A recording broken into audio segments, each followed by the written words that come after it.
Esparza zorionak, 3. postua loina zen, karrera bikaina eginda, 100 kilometro baino gehiago lasterketa buruan.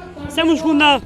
Nahiko ondo junda, iesaldian Castrillo, Eugenio eta Irurok sartu geha eta azkenean oso gogorra eginda eta Pablo García joan zaigu azken Olaberrian baino lehen, baina hor aguantatu dugu Eugenio eta biok eta azkenean 3.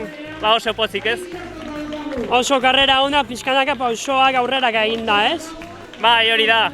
Gutxinaka gauzak ateratzen hasi dira.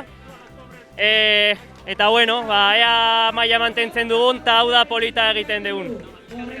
Zuri!